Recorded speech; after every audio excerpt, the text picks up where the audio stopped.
we will have the best spring break ever.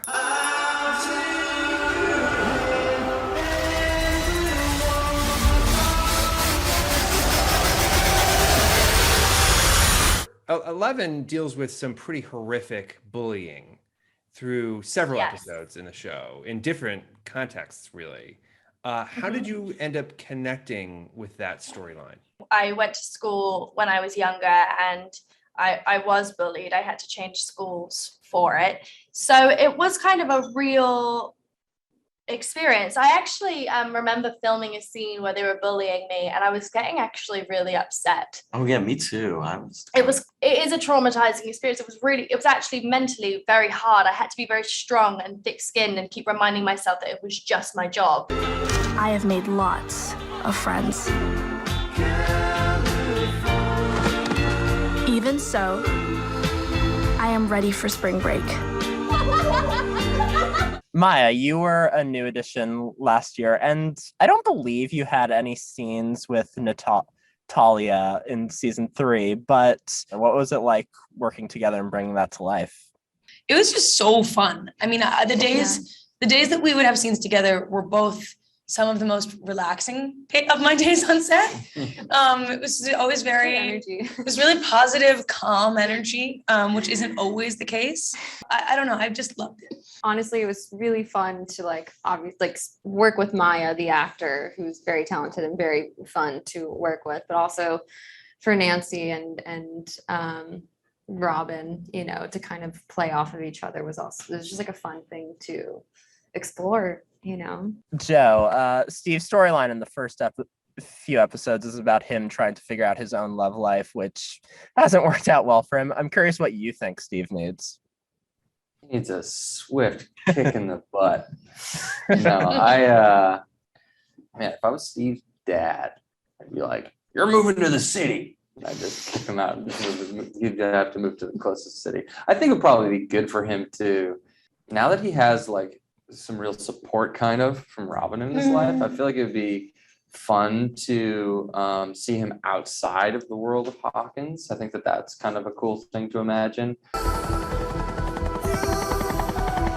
war is coming. Has there been a moment where you guys have realized just how big of a phenomenon the show is? I mean, for me, it was super early on, I have to say, literally, I've never experienced anything like it. The first weekend that Stranger Things came out, must have been 100 texts from a driver that I met from a high school friend. And they were all like, Stranger Things, oh my God, this show, Stranger Things. And I've had a big career where I've done a lot of stuff, and I'm 40, and that's never happened before or since. And I knew at that moment that we had touched a chord in the culture in some way that I've never done as an artist.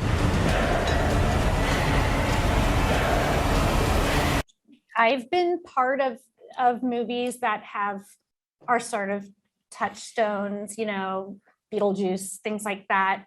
But this was entirely, I'd never been part of something like this. And I remember I'd never done a series before. And I remember a lot of sort of earlier on in the 90s to early 2000s, people were always saying, look, it's different. You're in people's homes. So they think they have more, they can talk, people will think they know you because they're not going to a theater to see you. You're in their home. And that definitely sort of happened, but it also, I truly am known as Will's mom. I will forever be Will's mom, and I'm very happy with that. I've been really blessed and lucky to have the career I've had, but this show has really changed my life, and it came at a time when there wasn't a lot going on for me and women my age, and it's opened a lot of opportunities up, and it's also just been an absolute joy to work on something for this long with people that you love. What's it been like for you jumping into the show, which already has such a huge established cast? Man, it was an honor. It was a little daunting at first, but it was welcomed with giant open arms, and like everybody was so kind and thoughtful. Great. Yeah, an amazing experience. I think to kind of be a part of something that that means so much to people is a pretty rare thing, and to meet these people was a great experience. I felt kind of extremely lucky that we could just kind of get on set and just rib it away every day, you know? What has it meant for you both to grow up on this show? Every experience has been with each other. It's been a very our whole childhood is like this show, and all our memories we've made is through this, and yeah, we've just really connected through this because we all kind of go through the same thing and have had the same situation, and growing up being in the limelight at such a young age is like very crazy and can be overwhelming, but it's nice to have each other to like turn to for that. You know, they say a zebra never changes its stripes. And that's what it's been like for us kids. Like we've always felt like we've never changed, and we've always stayed to the core of who we were in season 1. And it's always been nice to go back to that sometimes when you're seeking refuge and support. I watched the show in like a day. I watched the first season. I just could not turn it off. It just blew my mind. When I saw season 2, I was like, oh my God, I want to work with him. I pray that I get to. And when I heard that, I was like, that's insane. And Winona's acting hero of mine. So, and then the fact that I got to like be like in this immersive thing with Winona Ryder is just insane to me. I mean, she's one of the people who taught me how to act by watching her.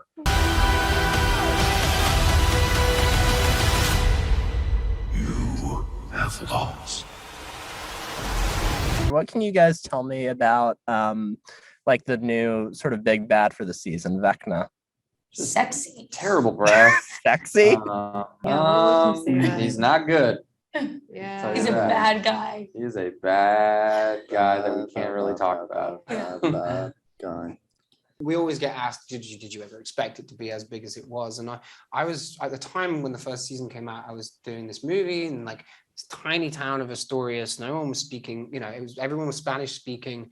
And I think the day after the show came out, I had people coming up to me, just being like, Stranger Things. And I was like, yeah, I guess. Like, I don't know that it was instantly like, wow. That's why it's a phenomenon. That's why it's a phenomenon. Yeah, baby. There he goes. I don't have my powers. I don't know how to say this other than just to say it.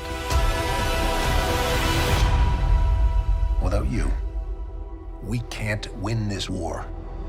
What does it mean for you both to know that you're heading into the final season? Noah and I have had a hard time with that. We're like, we're like even like on the last day. We're like the stepkids that we have our new dad, and we're like, he's not our dad. We're in that denial phase right now where we're like, it's just not, we're not choosing to accept it.